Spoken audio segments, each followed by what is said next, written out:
নমস্কাৰ অসমবাসী ৰাইজ এই ৰাতি ভিডিঅ' বনোৱাৰ এটা বিশেষ কাৰণ এনে ৰাতি ভিডিঅ' নবনাওঁ এই যি ঘটনা হৈছে অভিনীলৰ দৰে কাণ্ড আমাৰ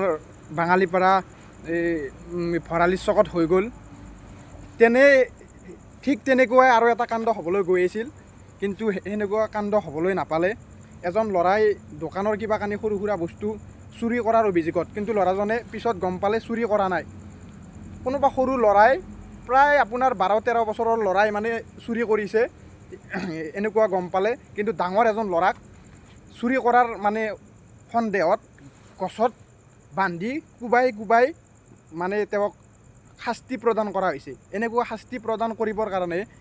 এই গাঁৱৰ মানুহে ক'ত আইন পালে মানে কিয় এওঁলোকে আইন হাতত তুলি ল'লে মৰেল পুলিচিং কিহৰ অসমত এনেকুৱা মৰেল পুলিচিং আৰু কিমান দিনলৈ চলি থাকিব এই চৰকাৰক অনুৰোধ জনাইছোঁ সোৱাবপুৰ আৰক্ষী চকীক অনুৰোধ জনাইছোঁ সচেতন মহলক অনুৰোধ জনাইছোঁ এনেকুৱা যাতে ঘটনা হৈ থাকিব নালাগে কাৰণ আমি মানুহ হয় মানুহে যদি মানুহৰ ওপৰত এনেকুৱা বৰ্বৰ কাণ্ড সংঘটিত কৰিব লাগে তেতিয়াহ'লে আৰু বেলেগ জীৱৰ কি অৱস্থা হ'ব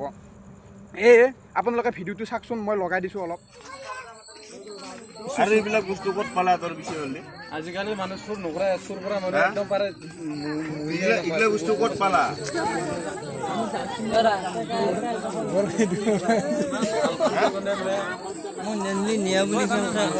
মাৰ খালেতো মিলে হৈ যায়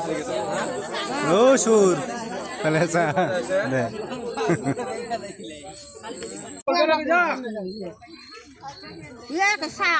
আজি 6 দিন হ'ল ভাতে খোৱা নাই মাকৰ মূৰীয়া কৰি আহিছিল খাব পৰা নাই দালি আকৌ ভোটে চাব নাপায় খাব পৰা নাই ভালে হোৱা বুলি ভাবিছিলোঁ মই তাক আৰু এইবিলাক বুলি